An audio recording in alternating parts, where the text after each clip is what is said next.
सावधान।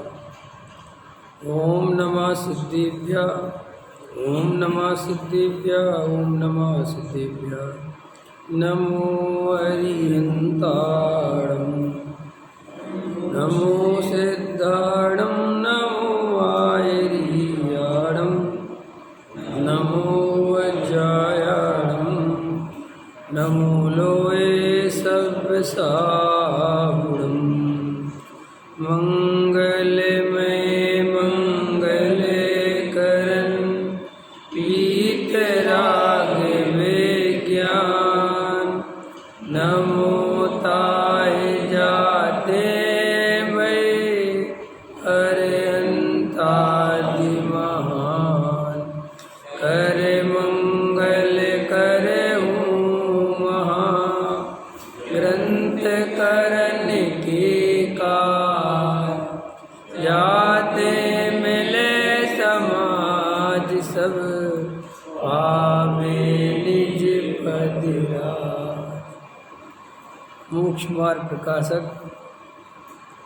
प्रथम अधिकार, वक्ता का स्वरूप। बहुत इम्पोर्टेंट सब है ये। पहले अधिकार में भी बहुत महत्वपूर्ण बातें टोडामल साहब ने कही हैं, वो सबको समझने जैसी। वक्ता का स्वरूप, श्रोता का स्वरूप, वाचने सुनने योग्य शास्त्र, अरहंतादि से प्रयोजन की सिद्धि, ये बहुत महत्वपूर्ण बातें हैं, निर्णय करने जैसी हैं। एक एक बात टोडामल साहब ने बहुत ही आगम के आलोक में और अनुभव के बल पर ये सब बातें लिखी हैं। देखो क्या कहते हैं, वक्ता का स्वरूप कैसा होना चाहिए। वक्ता देखो क्या कहते हैं, पृष्ठ क्रमांक 15 में पहुंच गए थे अपन। पुनश्च वक्ता कैसा होना चाहिए कि जिसे जिन आज्ञा भंग करने का भय बहुत हो, क्योंकि यदि ऐसा नहीं हो तो कोई अभिप्राय विचार कर सूत्र विरुद्ध उपदेश देकर जीवों का बुरा करे, सो ही कहा है। देखो अब इसमें भी बहुत गहराई है। जिन आज्ञा भंग करने का भय बहुत होना चाहिए, तो प्रश्न ये है कि जिन आज्ञा क्या है, तो कौन सा भंग करना है। तो जिन आज्ञा का मतलब ये है वीतरागता का पोषण होना चाहिए। जिन आज्ञा ये है, और कोई ऐसी नहीं कोई और कोई जिन आज्ञा हो। सभी जीवों को वीतरागता की बात मिलनी चाहिए। सांसारिक कार्यों के अर्थ कोई बात जिनेंद्र भगवान ने नहीं कही। ख्याल में है ना। आगम जितना भी है 2000 वर्षों से लेके अभी तक, आगम वही है, जिनवाणी वही है, शास्त्र वही है जिसमें वीतरागता की सिद्धि हो, जिसमें वीतरागता का प्रयोजन सिद्ध हो। इसलिए जिन आज्ञा का भंग करने का भय रखना, तो लोग ऐसा एकदम घबरा जाते हैं कि सब जिन आज्ञा माने सब जो लिखा है जैसा, ऐसा नहीं है। लिखने वाले तो बहुत मिथ्या दृष्टि भी हुए हैं, तो उसका वैसे ही का वैसा अर्थ नहीं करने का अर्थ है। सीधी सी बात है, कुछ भी हो वीतरागता आनी चाहिए। क्या आनी चाहिए? बस वक्ता ऐसा नहीं हो कि वो रंग राग का पोषण कर दे, उसको हर बात में वीतरागता की बात आनी चाहिए। ख्याल में है कि नहीं है। जैसे मुनिराज भोजन भी करते हैं तो काय के लिए करते हैं? अपनी वीतरागता के लिए, अपने स्वरूप की स्थिरता के लिए। वे भोजन सांसारिक कार्यों के लिए नहीं करते। हम और आप भोजन काय के लिए करते हैं? सांसारिक कार्यों के लिए। इसलिए हमें पाप बनता है। मुनिराज को भोजन करने से पाप नहीं बनता। ख्याल में है कि क्यों? कि सारा खेल अभिप्राय का है। ख्याल में है कि नहीं आया? देखो यही पंखा मंदिर में चलता है तो पाप नहीं बनता, क्योंकि यहाँ अभिप्राय में पंखा चला के घर गृहस्थी के काम नहीं करना है, रंग राग का पोषण नहीं करना है, और यही पंखा तुम घर में चलाते हो तो पाप लगता है। क्यों? अभिप्राय बदल जाता है। क्या बदल जाता है? वो ही साधर्मी भोजन कराते हो तो पुण्य बनता है ना। जबकि भोजन तो चाहे घर में बनाओ चाहे इधर बनाओ, लेकिन वहाँ भोजन करा घर में करते हो तो पाप लगता है। तो अभिप्राय की कीमत है। ऐसे ही जिनवाणी में आत्म कल्याण की बात आनी चाहिए, प्योर आत्म कल्याण की बात होनी चाहिए। ख्याल में है कि नहीं आया? इतना इम्पोर्टेंट है ये वक्ता का स्वरूप। क्यों कोई भी अभिप्राय विचार कर सूत्र विरुद्ध उपदेश देकर जीवों का बुरा करे। अब जीवों का बुरा कैसे होगा? वीतरागता से बुरा नहीं होगा, और राग आदि में लग जाए तो उसका बुरा होगा। ठीक है ना? और देखो और कहते हैं, और कैसा होना चाहिए? बहुगुण विजाड़ लियो लयो असुत्य भाषी तहा विमोतब्बो जहवर माड़ी जुत्तो बीहू विज्ञरो विसहरो लोए। जो अनेक क्षमादिक गुण तथा व्याकरण आदिक विद्या का स्थान है, तथापि उत्सूत्र भाषी है तो छोड़ने योग्य ही है। जैसे कि सूत्रों का उल्लंघन करने वाला, ख्याल में है ना, जो सूत्र के विरुद्ध कथन कर दे। माने वो कह रहे हैं कि साहब कोई अच्छा बढ़िया सरल स्वभावी है, मंद कसाई है और व्याकरण आदि का भी ज्ञान अच्छा रखता है, फिर भी अगर वो सूत्र विरुद्ध कथन करता है, वीतरागता के विरुद्ध कथन करता है, तो वो छोड़ने योग्य ही है, उसको सुनने योग्य नहीं है। जैसे कि उत्कृष्ट मणि संयुक्त होने पर भी सर्प सो लोक में विघ्न का ही करने वाला। अब सर्प के पास क्या है? मणि है, मणि कीमती है, लेकिन उसके साथ उसके क्या है? विष है। तो ऐसा सर्प छोड़ने योग्य है, उसके निकट जाने योग्य नहीं है। ऐसे ही कोई वक्ता बहुत अच्छे उपसम ज्ञान का धारी है, बहुत उसे व्याकरण शास्त्र आते हैं, बड़ी बड़ी गाथाएं याद हैं, बड़े बड़े सूत्र याद हैं, लेकिन और कसाई भी मंद है, लोटोड़ा मई, तो दोनों बात है। क्योंकि हम इन दोनों ही चीज़ों से प्रभावित होते हैं कि नहीं होते हैं? एक तो छह उपसम ज्ञान हो किसी का, अरे साहब गजब का ज्ञान है, साहब गजब का ज्ञान है, एक तो इससे प्रभावित होते हैं। अरे साहब इतने मंद कसाई, इतने सरल परिणामी, ऐसी क्रिया का पालन करते हैं साहब।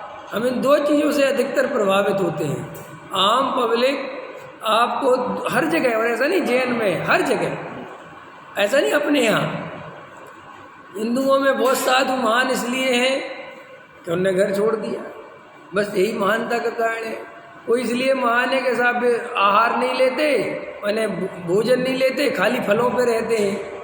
कोई इसलिए महान है कि साहब वे जो है पूरी दुनिया के कल्याण में लगे, उनने 1 रुपया अपने पास नहीं रखा। माने हमारी महानता का मापदंड इन बाहर से ही आता है, ख्याल में है कि नहीं है? चाहे वो कोई ऐसे ही, फिर दूसरा मापदंड आता है छह उपसम ज्ञान से।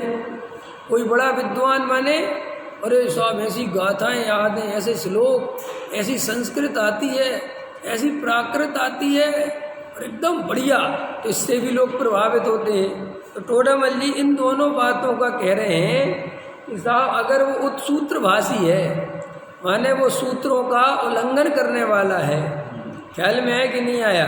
वीतरागता की जगह अन्य अभिप्राय का पोषण करना चाहता है, रागादि का पोषण करने वाला है, तो वो लोक में विघ्न का ही करने वाला है, उससे कोई भला होने वाला वास्तव में वक्ता कैसा होना चाहिए है? कैसा होना चाहिए? देखो, पुनश्च वक्ता कैसा होना चाहिए? जिसको शास्त्र बाँचकर आजीविका आदि लौकिक कार्य साधने की इच्छा ना हो। बोलो, अभी लिखा है टोडामल जी ने 300 बरस पहले लिखा है, क्योंकि यदि आशावान हो तो यथार्थ उपदेश नहीं दे सकता। ये बहुत गहरी बात है ये। उसे तो कुछ श्रोताओं के अभिप्राय के अनुसार व्याख्यान करके, देखो क्या लिखा है, 300 बरस पहले की बात है ये आज की नहीं लिख रहे हैं। अभी आज होते टोडामल जी साहब तो इसमें बहुत और ज़्यादा जोड़ना पड़ता। हाँ, उस समय इतना नहीं होता था, फिर भी टोडामल जी साहब ने ये थोड़ा बहुत अपने कार्यकाल में अनुभव किया था। क्योंकि टोडामल जी की बीच में आजीविका बिगड़ी थी ना, तो यहीं दिल्ली के सिंघाड़ा में आए थे ना मुनीमगिरी करने, और फिर वहाँ पे वापस गए थे सेठ के वहाँ, उसमें उसने आश्रय दिया कि तो आप तो रहो शांति से अपना वो करो, हम तुम्हारा सब करेंगे। तो उस समय टोडामल जी ने कुछ पराधीनता देखी होगी, ख्याल में आया, अथवा और किसी को देखा होगा, ख्याल में होगा। बहुत इम्पोर्टेंट बात है, कोई इस बात पे ध्यान नहीं देता। टोडामल जी साहब को इतना मानते हो, समझते हो, तो देखो टोडामल जी क्या कह रहे हैं, और हम तुम्हें क्लियर कह रहे हैं, अगर वक्ता की आजीविका स्वतंत्र नहीं होगी, ठीक है, या वो समृद्ध नहीं होगा, एक तो आजीविका स्वतंत्र हो अथवा वो समृद्ध हो, पीछे से उसके पास बहुत पैसा हो भैया, पिता का कमाया हुआ पुराना पैसा चला रहा हो, मैंने कुल मिला के उसके पास पैसा होना चाहिए।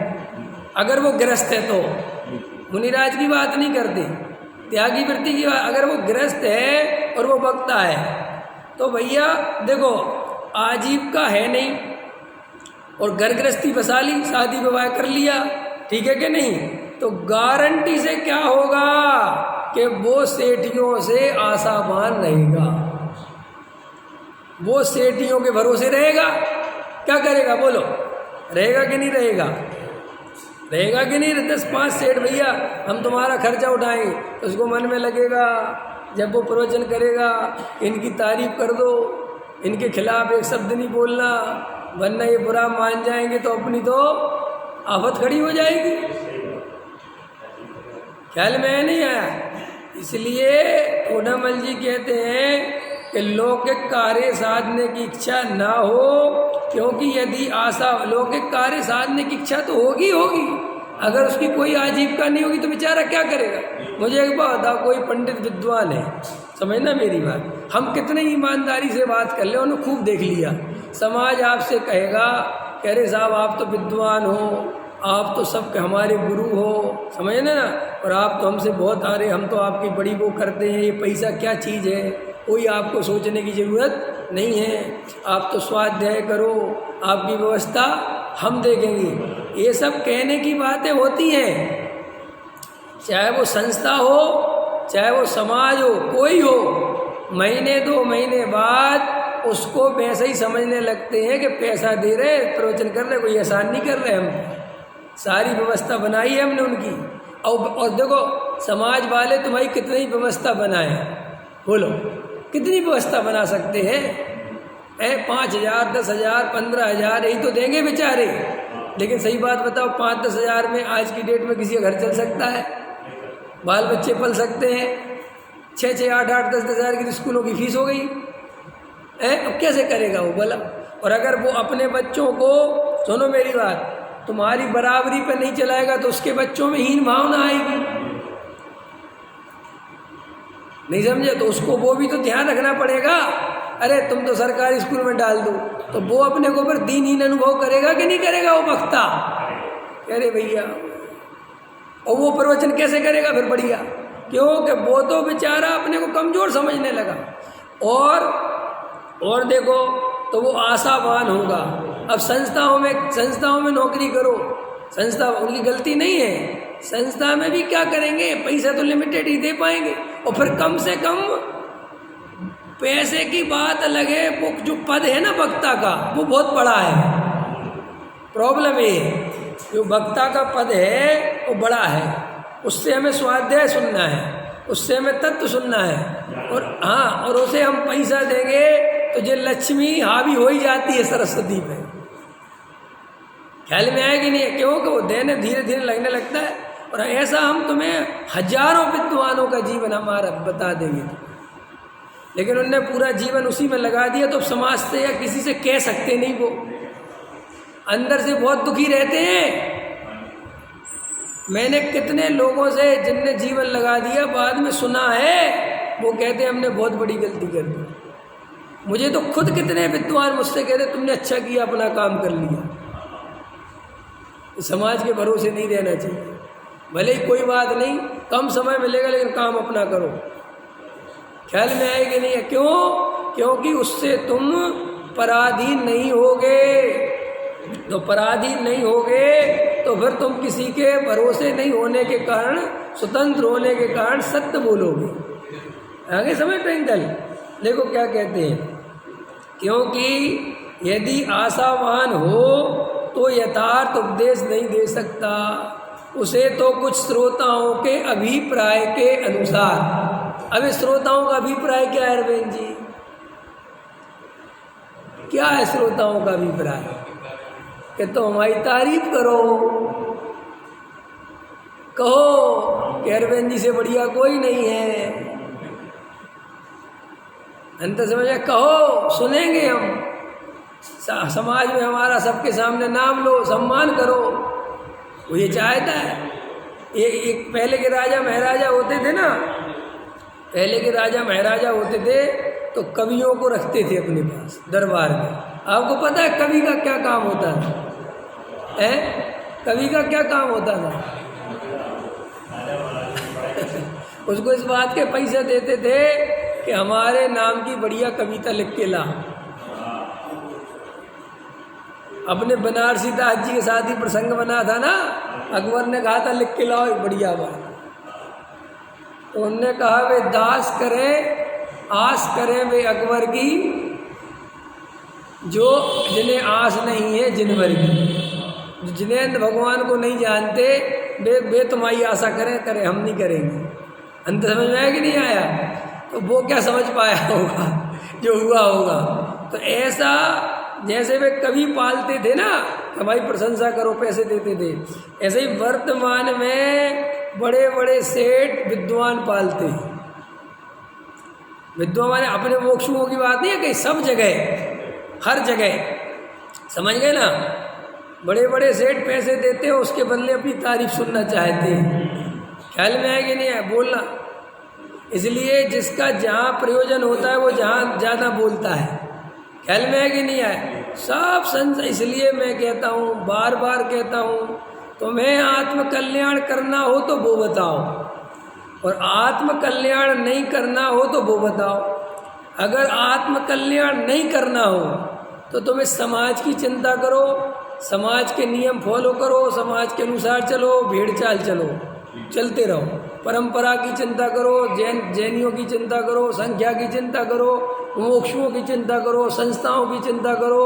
लोगों को कुछ समझ में नहीं आ रहा, लोगों को तत्व ऐसे करते रहो चिंता।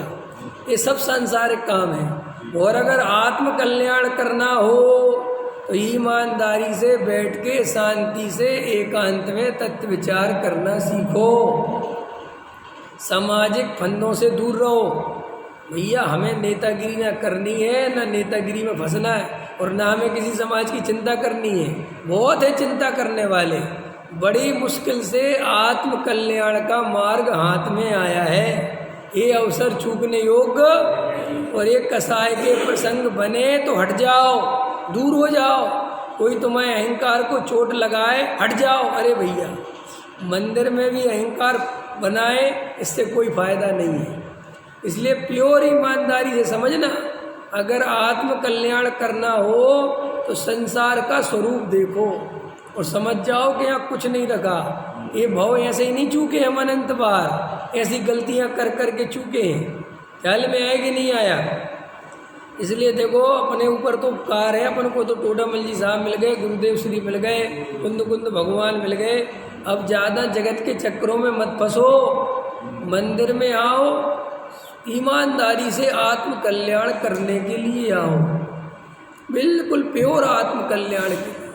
कोई अन्य विकल्प लेके मत आओ। और मंदिर में कोई कुछ भी करता हो, किसी से मतलब मत रखो। भैया ठीक है, जिसको जो समझो समझे, अपना आत्म, मुझे ये भाव चूकना नहीं है। देखो क्या कहते हैं, उसे तो कुछ श्रोताओं के अभिप्राय के अनुसार व्याख्यान करके अपना प्रयोजन साधने का ही साधन रहे। समझे ना? वो तो करेगा। तथा श्रोताओं से वक्ता का पद उच्च है, परंतु यदि वक्ता लोभी हो तो वक्ता स्वयं हीन हो जाए और श्रोता उच्च हो जाए। होगा ऐसा कि नहीं होगा? अरे होगा नहीं, हो रहा है। ख्याल में ऐसे ही चलता है, बोलो नहीं चलता क्या? विद्वानों से ज़्यादा कीमत से सेठियों की करी जाती है, उनको आदर दिया जाता है। क्यों दिया जाता है? कि अरे विद्वान को क्या बोल देंगे, पंडित चालू करो, भजन चालू कर देंगे, इससे तो 2 लाख रुपए निकलवाना है, कुर्सी लाओ है। बोलो ऐसा प्रत्यक्ष तुमने नहीं देखा क्या कि तुम्हें इसको दिखाने के लिए हमें कहीं और ले जाना पड़ेगा क्या? तो फिर मन में दूसरों के ओर उठता है कि हम भी सेठ कब बनेंगे। देखो ये प्रयोजन की सिद्धि गलत हो गई कि नहीं हो गई? क्योंकि तुम जिसे सम्मान ज़्यादा दोगे आदमी वैसे ही तो बनना चाहेगा। होता है, बहुत होता है, इसमें कोई वो दो राय नहीं। और होता ही इसलिए क्यों कि भाई विद्वानों को अपनी वैल्यू नहीं बची अंदर में, वे हीन हो रहे हैं। उनको ये नहीं लगता कि अरे भैया ये हो क्या रहा है। और सेठियों को अपनी मान कसाई के पोषण के प्रसंग मिलते ही है, पैसा देते। इसलिए भैया श्रोता अगर उच्च हो जाएगा तो वक्ता से लाभ नहीं मिलेगा। मैं तो कितने बार देखता हूँ बड़ा सेठ सभा में आके बैठ जाए, उसको छोटे वक्ता से लाभ ही नहीं होता। वक्ता भी उसके लेवल का होना चाहिए। अंतर समझ में आया कि नहीं आया? नहीं समझ में आई मेरी बात? उसको चाहिए डॉक्टर साहब, उस लेवल के तो हो। डॉक्टर साहब की श्रोता में सभा में बैठता हूँ मैं, छोटे बच्चों में इनकी सभा में क्या बैठता। अंदर समझ में आया कि नहीं आया?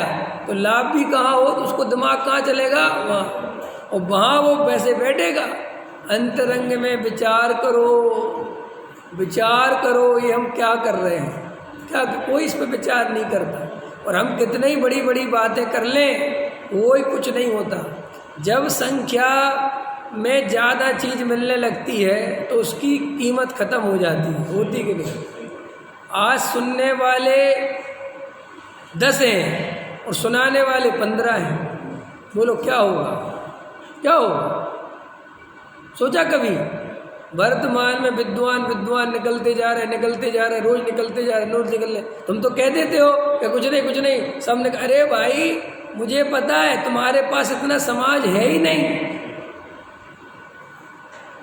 इसलिए ये आपस में विद्वान ही लड़ मरेंगे कि हम करेंगे प्रवचन, वे कहेंगे हम करेंगे, हमें बुलाओ सभा में, वे कहेंगे हमें बुलाओ। क्या रखा है? क्यों? हमारी भूख है नहीं। बच्चे को भूख नहीं होती ना, क्या होता है सच बताओ? हम अपने घर में 1000 दफ़े कहते हैं, कई दफ़े कहता हूँ मैं अपनी धर्मपत्नी से कि जब तक खुद नहीं मांगे ना रोटी मत दिया। एक तो तुम बहुत समय बर्बाद करती हो, भोजन कर ले, रोटी खा ले, नहीं खाए। अरे भाई भूख लगेगी, अपने आप आएगा तुम्हारे पास। तुमने अपना कितना सारा समय बर्बाद कर दिया, रोटी खा लो, रोटी क्यों पूछना? कोई 6 महीने का बच्चा थोड़ा ही है, 8 साल का बालक है, अपने आप दिमाग आएगा, भूखा ही खाएगा। लेकिन मोह है ना, समय बर्बाद करना। उतनी देर में तत्व विचार करे जीव तो मोक्ष मार्ग मिल जाए। वो तुम्हारी सुनता नहीं है। अब जैसे मान के चलो तुम उससे 10 बार बोल भी दिया, ठीक, तो भैया अब प्रेशर पड़ गया ना 10 बार बोलने, तो 11वीं बार में क्या कहेगा? और लिया।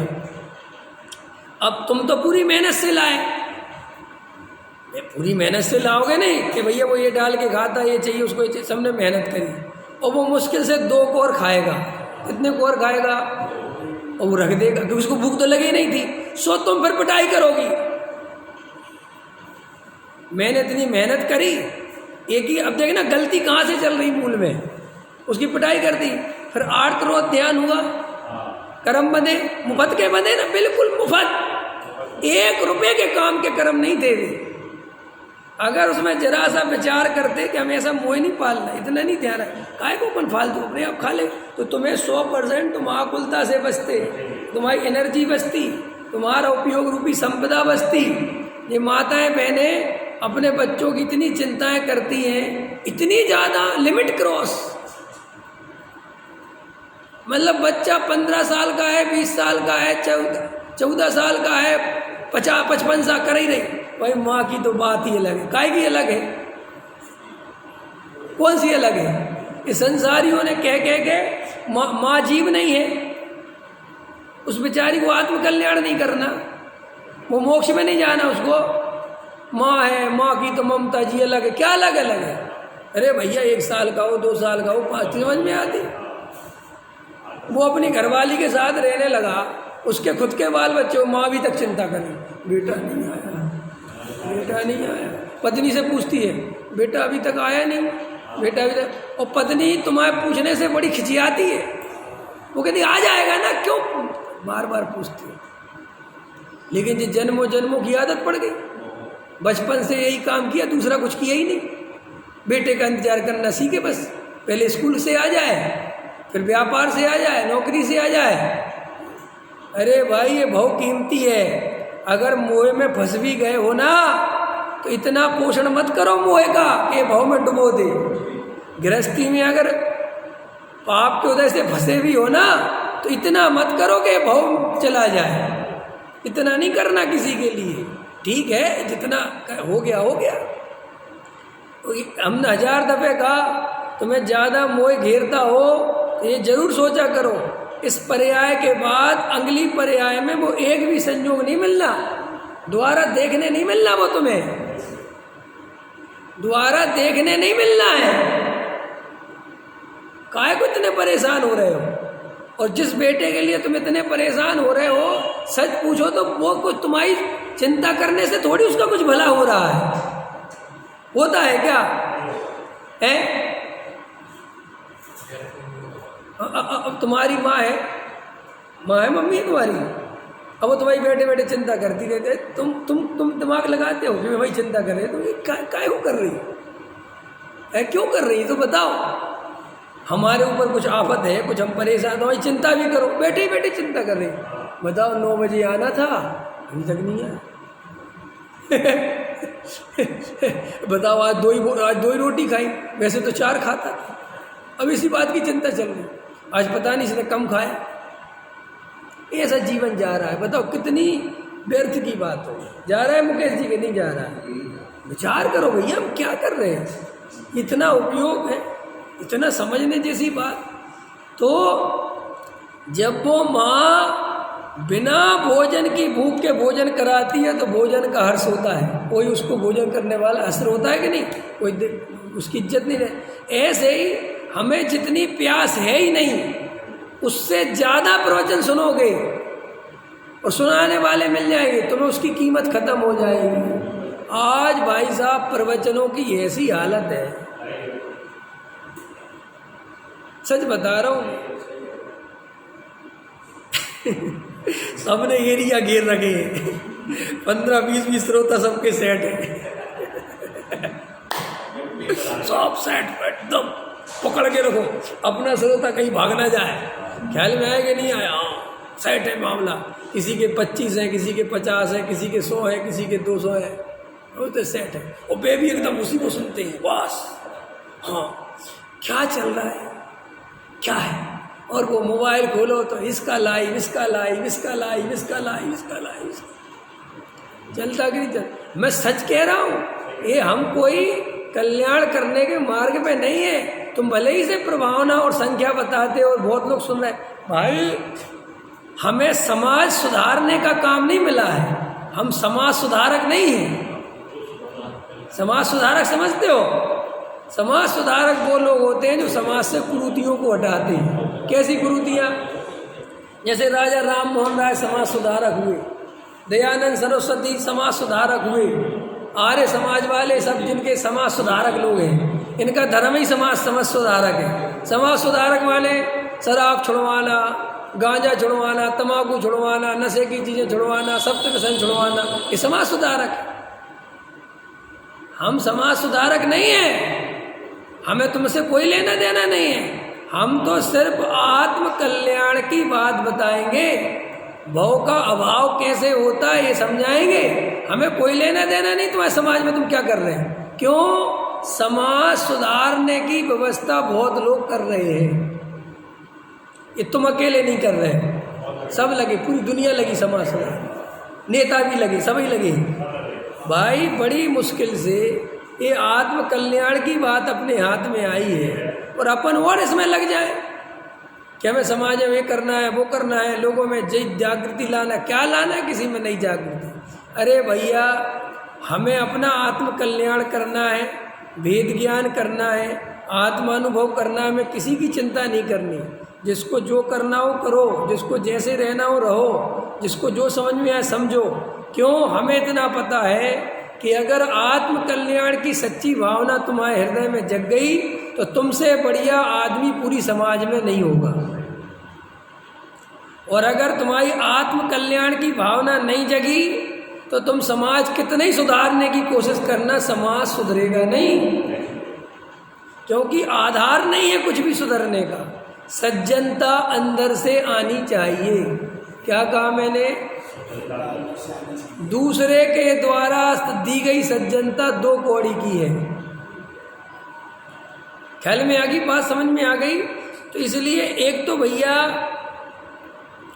भूख से ज़्यादा मत खाओ। दूसरी बात, पहले भूख लगने दो। क्या लगने दो?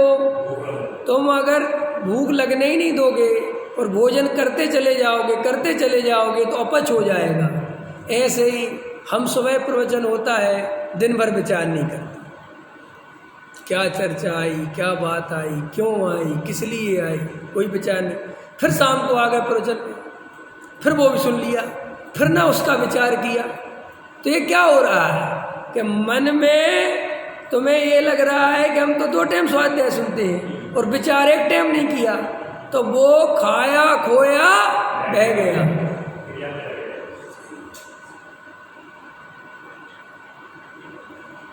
ऐसी पढ़ाई कोई काम की नहीं। और पढ़ाने वाले पढ़ा रहे, 3 टाइम स्वाध्याय करो, 4 टाइम करो, क्या करो? 1 टाइम में जो किया वो विचार तो करो। वही काम कर देगा। कोई ऐसा थोड़ी है कि दिन रात पढ़ोगे तो सम्यक दर्शन होगा। सम्यक दर्शन तत्व विचार से होता है। कहीं टोडामल जी साहब ने लिखा हो कि पढ़ने से होता है तो बता देना। तत्व विचार करो। और हमारे पास तत्व विचार करने का समय नहीं है। क्यों नहीं है? क्योंकि हमने इतनी झंझटें पाल रखी हैं कि हम विचार करते ही नहीं।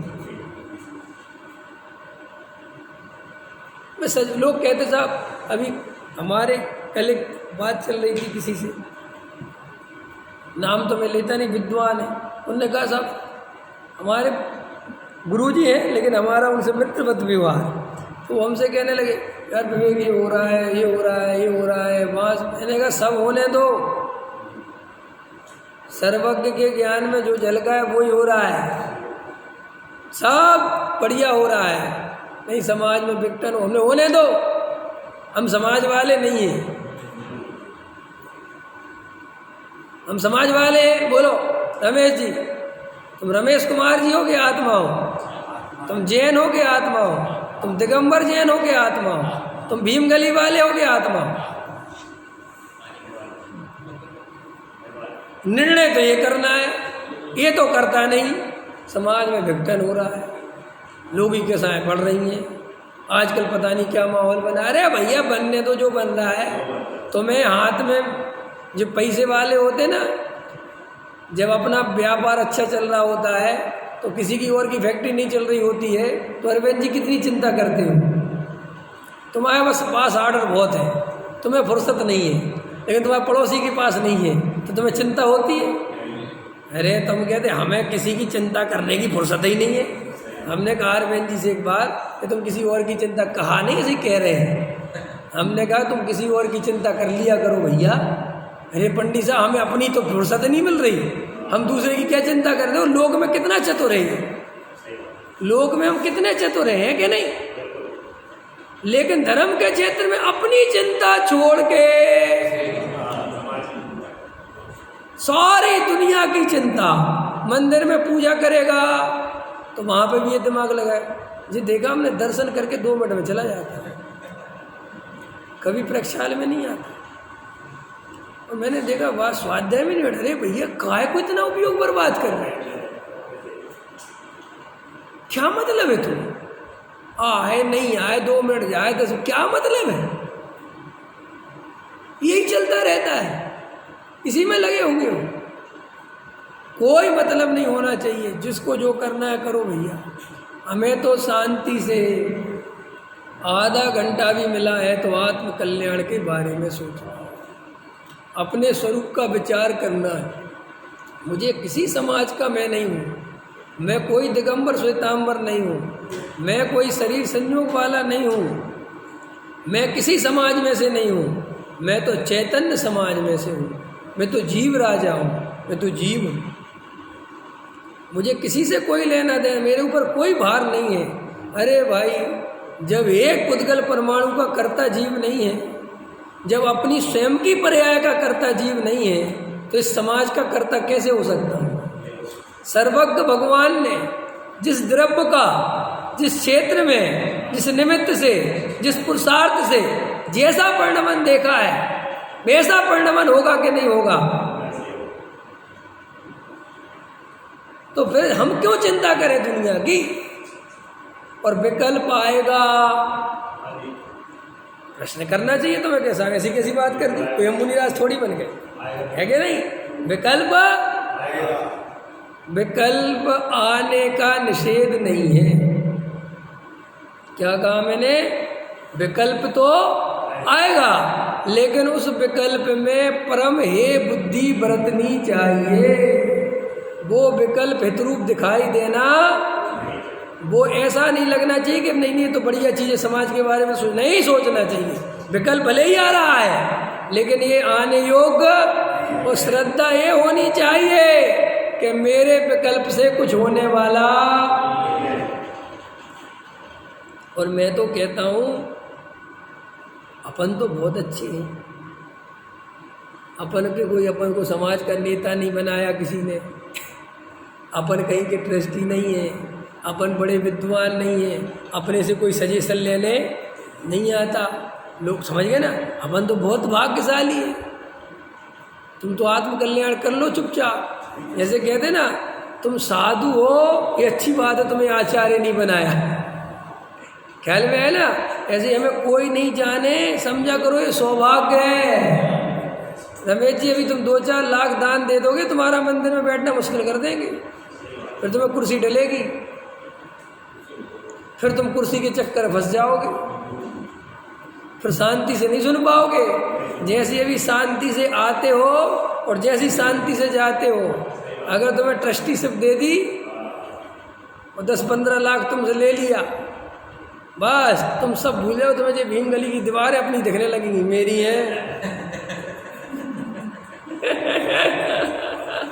हाँ, क्या हो रहा है? माली को बुलाओ, आवाज में खनक आ जाएगी।